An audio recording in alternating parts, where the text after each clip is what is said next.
দিনের শেষে পথের পাশে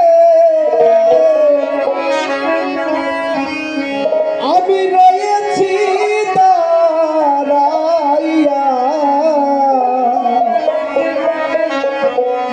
আরে ও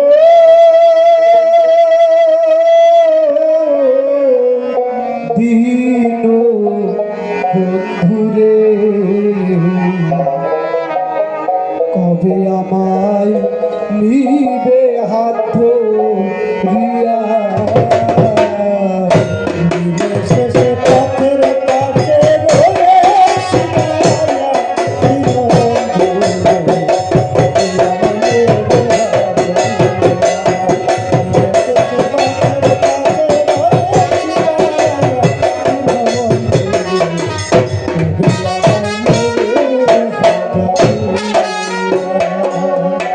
আমি সকাল হতে আছি বসে,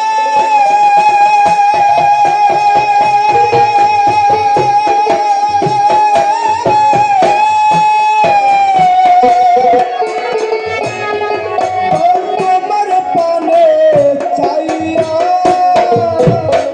ও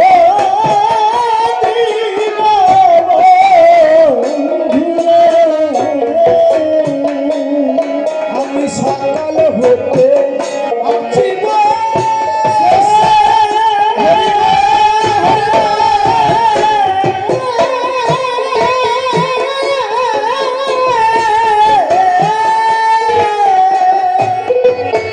তোমার পানে চাইয়া,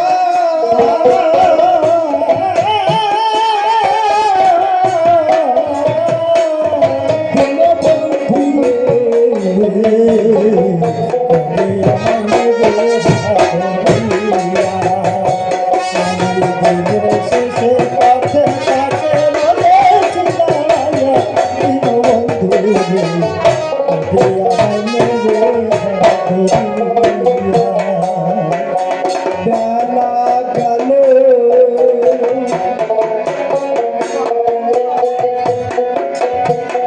বেলা গেল,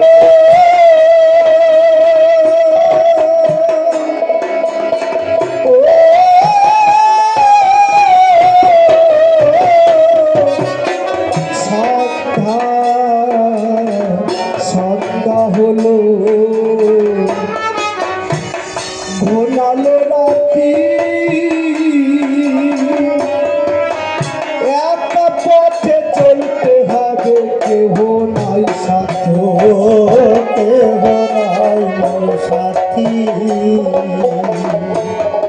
ওরে বেলা গেল আমার,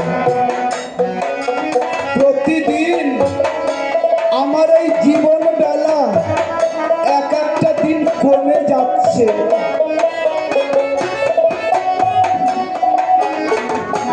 আমরা বুঝতে পারছি এক একটা দিন কমে যাচ্ছে, তাও আমরা সেই ঠাকুরের চরণ তলে আসার চেষ্টা করছি না। ভাবুন, বুঝতে পারলেন? এখন গায়ে শক্তি আছে, এ গায়ে বল আছে, আমি সবকিছু পারি। এমন একদিন নেমে আসবে, সেদিন বন্ধু তুমি কিছু পারবে না।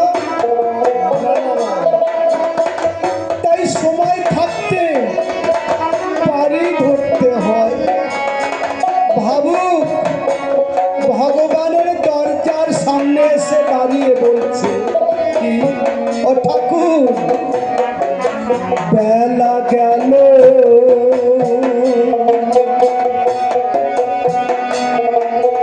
বেলা গেল,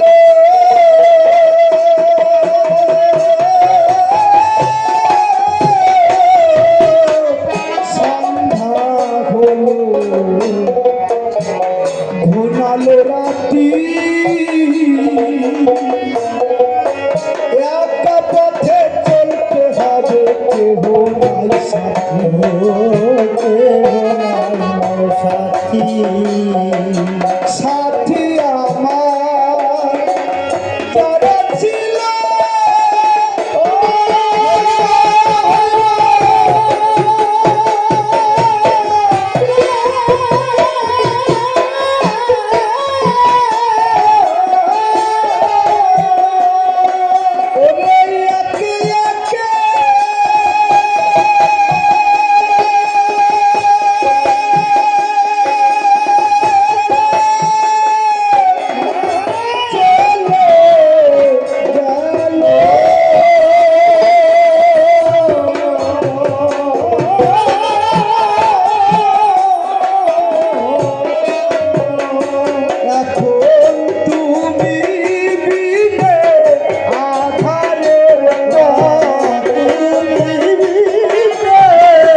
সাথী আমার যারা ছিল একে একে সব চলে গেল।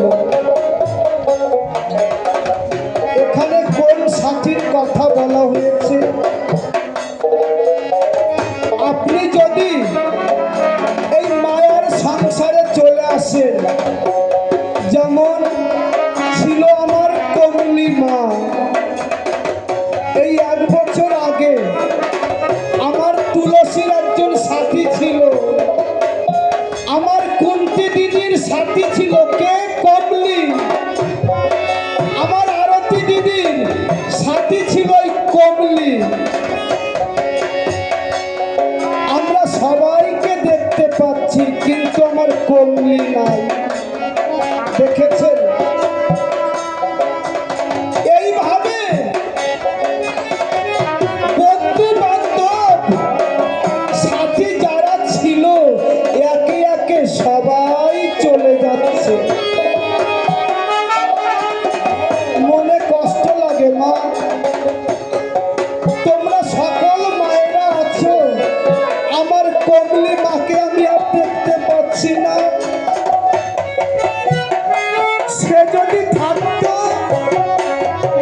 আজকে তার মনে কত আনন্দের উদয় হতো।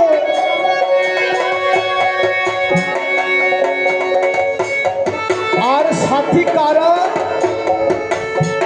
আপনার দেহের মধ্যে আপনার সাথীরা বিরাজ করছে।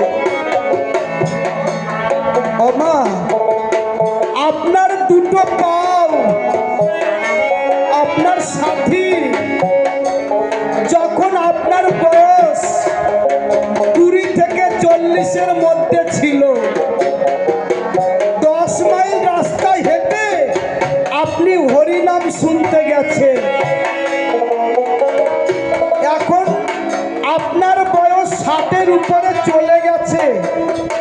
আপনি যদি 10 মাইল রাস্তা হেঁটে নাম শুনতে যাবার আশা করেন, আপনি হাঁটাই দিলেন, কিছুক্ষণ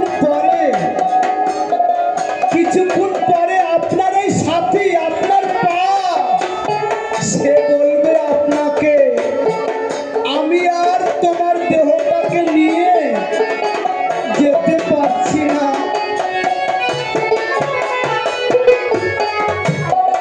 আমাকে তুমি ছেড়ে দাও। এক এক করে জীবন সাথী তারা তোমার কাছ থেকে বিদায় নিয়ে যাবে।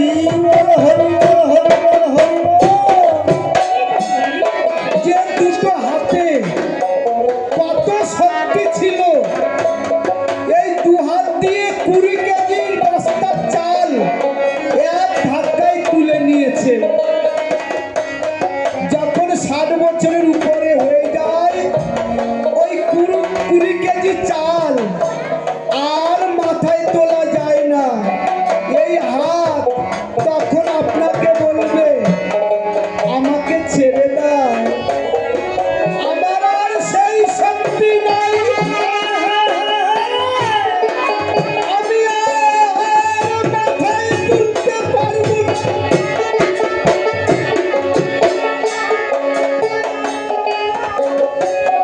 এই ভাবু কোন জায়গায় দাঁড়িয়ে এত সুন্দর গান তিনি লিখলেন। দাদু ভাই, এই দুটো চোখে কত সুন্দর দেখতে পাচ্ছ। এমন একটা দিন আসবে, দূরের জিনিস দেখতে গেলে চোখ ঝাপসা হয়ে যাবে, ওই চোখে তোমাকে ইঙ্গিত দেবে। আমার সেই দিন আর নাই বন্ধু। কান বধির হয়ে আসবে, ছোট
বন্ধুরে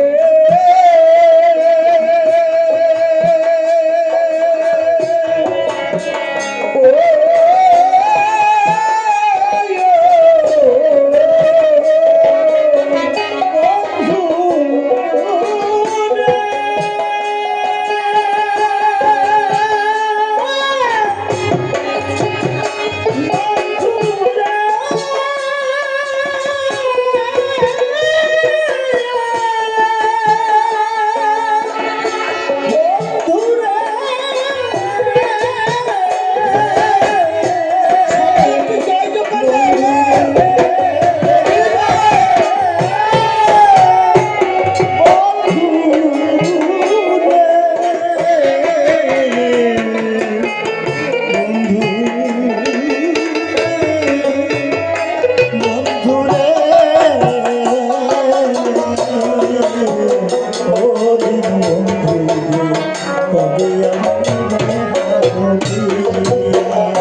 ভেবে আপন ভেবে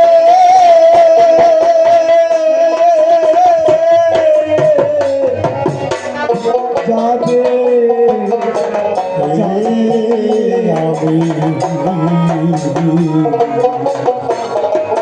খেললে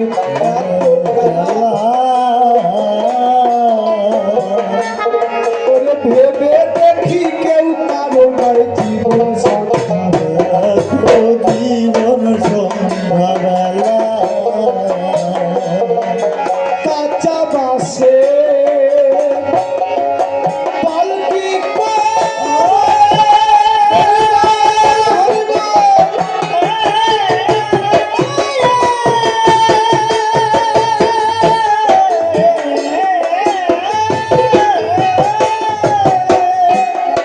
আমায় নিয়ে যাবে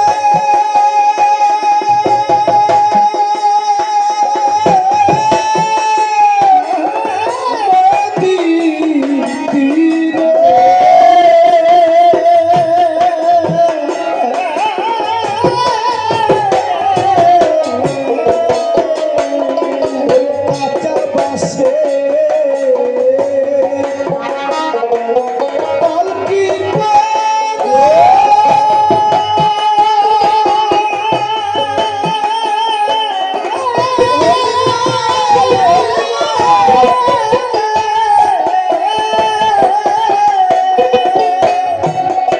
আমায় নিয়ে যাবে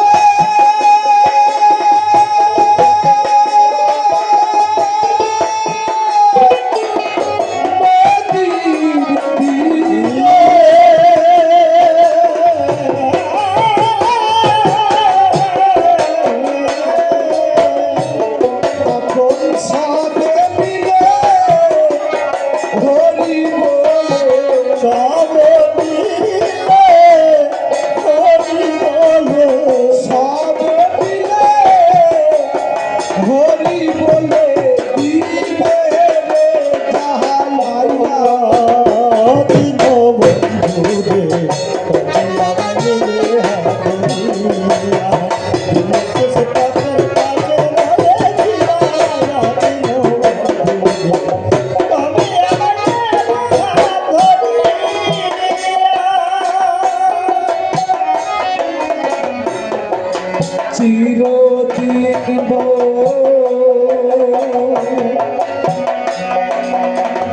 চিরদিন চিরদিন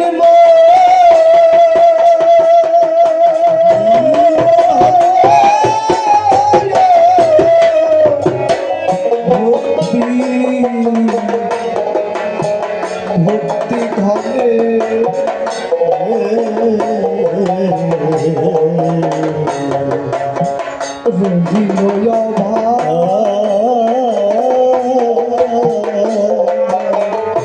ঘাটের ঘাট মাঝি সে করি চাইলে কি দিব জমা? কি দিবি জমা ক্ষমা যার হয় তার নটেই হয়ে যায়, আর যার হয় না তার 90তেও হয় না। কেমন জানেন? এইবারই আমার সঞ্জয় বাবার ছেলে কে সঞ্জীব, সে বুঝতে পেরেছে এই জগতে আপন কেউ হবে না।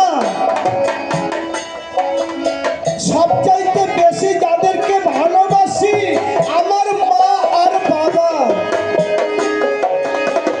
এরাও একদিন আমাকে ফাঁকি দিয়ে চলে যাবে, এরাও আমার আপন হবে না। আপনকে আমার আরাধ্য দেবতা আমার হরিচাঁদ ঠাকুর। এটা কে বলছে? এই যে আমার সঞ্জীব দাদু ভাই। কেন? আমি অনেকদিন আগে দিয়ে টের পেয়েছি বাড়িতে মহোৎসব হলো না মা? একটু লক্ষ্য করে শুনবেন। আমরা বৃহস্পতিবার রাত্রে এসেছি এই বাড়িতে। আমাদের সাথে আমার দাদু ভাই সেবা করেছে। বৃহস্পতিবার রাত চলে গেল, শুক্রবার সকালে ঘট স্থাপন করছি। আমরা ঘট স্থাপন করে দুপুর 12টার সময় অন্ন সেবা করেছি। আমার দাদু আর সেবা করেনি। কালকে দুপুরে খেলাম, বিকালবেলা খেলাম, রাত্রে খেলাম, কিন্তু ভাত খেয়েছি সেই বৃহস্পতিবার রাতে একসাথে। আমরা এতবার খাচ্ছি, আমার দাদু কিছু মুখে দেয় না। দিন চলে গেল, এই রাতটাও চলে গেছে। ভক্তরা রাত্রে গান বাজনা করেছে, প্রভাতে গান হয়েছে, দাদু সেবা করেনি। আজকে আমি আমার মাকে বলে কি, আমা আমার দাদু ভাই রে একটু চিড়ে ভিজিয়ে দাও না মা। আমারে বলে কি, বাবা আমার ভয় লাগে বলতে, তুমি বলো।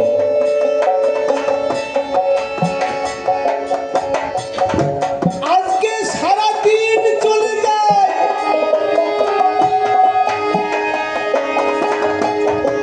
আমি বলেছিলাম দাদু সেবা করবে না? করবো দাদু, ভক্তদের সবার সেবা হয়ে যায়, তারপর আমি সেবা করবো। এই যে আমার দাদু দেখুন, যার হয় তার নাতেই হয়ে যায়।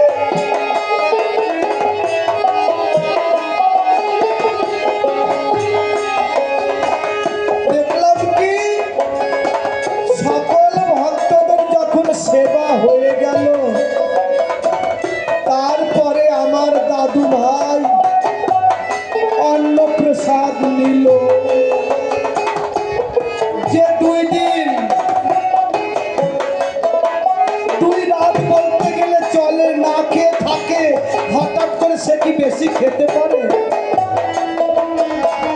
আমার দাদু বুঝতে পেরেছে এমন একদিন আসবে যে আমার ঠাকুর ছাড়া আর গতি থাকবে না।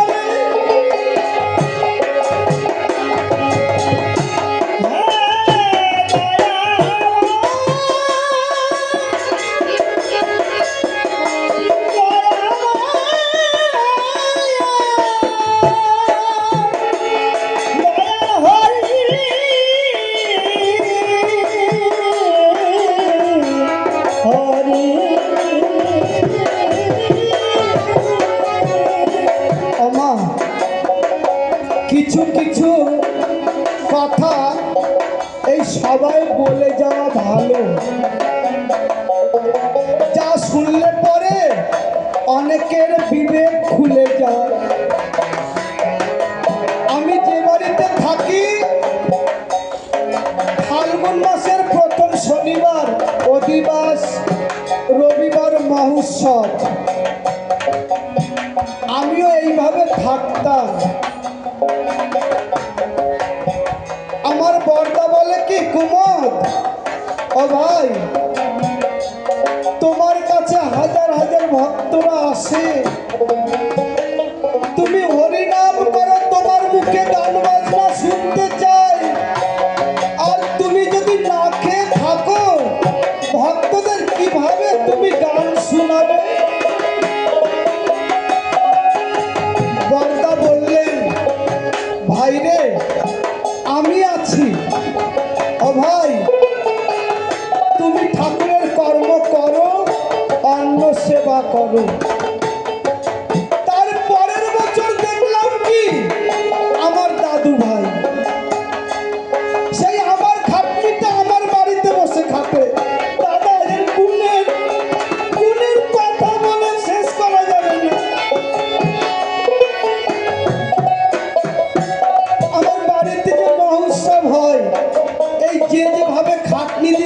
যেখানে ঠিক তাই ভাবে খাটনি দেয় আমাদের বাড়িতে। এই দুটো গেল। আমাদের যে ঠাকুরনগরের মহাবারণী মেলা হয়,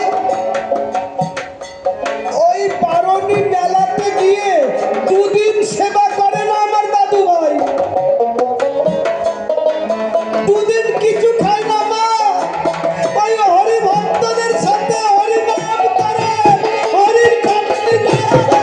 হরি বল, হরি বল, হরি বল, হরি হরি বল, হরি বল, হরি